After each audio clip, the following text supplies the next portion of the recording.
Hello friends, इस video में आप जानेंगे ज़मीन की रजिस्ट्रेशन के बाद आपने ज़मीन खरीद ली है, रजिस्ट्री करा ली, विधिपूर्वक रजिस्ट्री करा ली है, तो उसके बाद आपको रजिस्ट्री के बाद क्या क्या प्रोसेस करने पड़ते हैं विद सेक्शंस के, जैसे सेक्शन 54, 34, 80, 116, 117 क्या क्या करना पड़ता है जिससे आपको किसी भी प्रकार की समस्या नहीं होगी। ठीक है, कोई भी विवाद नहीं होगा। साथियों, जैसे मान लीजिए आपने रजिस्ट्री करवा ली है, ठीक है, तो रजिस्ट्री करवाने के बाद पहली चीज़ तो ये है कि जो आपने रजिस्ट्री कराई है आप उसे ऑनलाइन चेक करवाइए कि ऑनलाइन पोर्टल पे शो हो रही है कि नहीं हो रही है और सारी प्रविष्टियां सही हैं कि नहीं हैं। ठीक है, ये आप चेक करवाइए, पहली चीज़ ऑनलाइन भी हो रही है।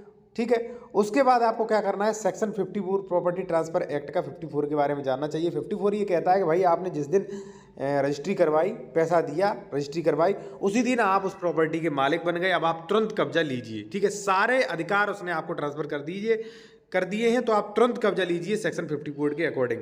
देरी मत करिए, बहुत समस्या आती है फिर।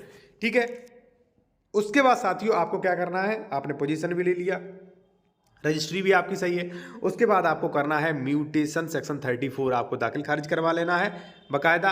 और दाखिल खारिज के बाद आप ये देखिए कि दाखिल खारिज का आदेश गलत नहीं है, खतौनी में शो हो रहा है कि नहीं हो रहा है, और अभी भी विक्रेता का नाम तो खतौनी पे नहीं आ रहा है। ठीक है, ये चीज़ चेक कर लिया आपने। ठीक है, दाखिल खारिज भी म्यूटेशन करवा लिया। अब आप कहोगे अब तो कोई चीज़ ही नहीं, अब तो बस सारी प्रक्रिया हो चुकी। नहीं साथियों, यदि आपको भविष्य में प्रत्येक विवाद से बचना है और आप ये सोच रहे हैं कि भाई इस प्रॉपर्टी को लेकर कोई भी भविष्य में विवाद ना हो, हमारे बच्चों को लेकर भी परेशानी ना हो, तो आप क्या करिए, जैसे मान लीजिए आप मकान बनवाना के लिए खरीदिए, तो उसका सेक्शन 80 करवाइए आप। ठीक है, कोई परेशानी नहीं होगी। सेक्शन 80 यानी कि लैंड यूज़ चेंज करवाइए, पहली चीज़। अगर मान लीजिए आपको खेती करना है तो सेक्शन 80 की ज़रूरत नहीं है। ठीक है, उसके बाद साथियों क्या है, यदि मान लीजिए आपने ज़मीन खरीदी है और वो जो ज़मीन नंबर है वो काफ़ी बड़ा है, उसमें सह खातेदारक हैं या जो गाटा है वो मिन जुमला नंबर है।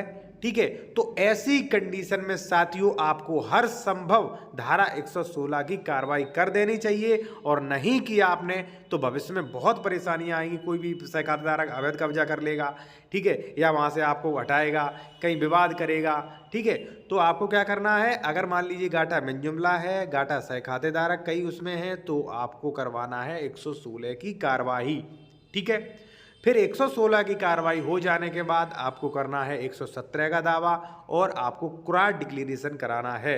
कुरा डिक्लेरेशन होने के बाद आपकी ज़मीन बिल्कुल सेपरेट हो गई है, आपको किसी भी प्रकार की कोई दिक्कत नहीं है। मान लीजिए कोई कब्जा करता है तो तुरंत कब्जा वहाँ से हटेगा, बहुत अच्छी कार्रवाई हो सकेगी।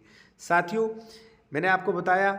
और एक चीज़, यदि आप लीगल एडवाइस लेना चाहते हैं या मान लीजिए आप कोई ज़मीन परचेज़ कर रहे हैं, उसको डॉक्यूमेंट्स चेक करवाना चाह रहे हैं आप, ठीक है, कि डॉक्यूमेंट सही है कि नहीं, ठीक है, डबल रजिस्ट्री तो नहीं है इस प्रकार की, तो आप करवा सकते हो। हमारा कॉन्टैक्ट नंबर वीडियो की डिस्क्रिप्शन में दिया गया है। डायरेक्ट कॉल मत करिएगा, पहले व्हाट्सएप मैसेज करें। ठीक है, आपको प्रोसेस बता दिया जाएगा, समय दे दिया जाएगा, उसके बाद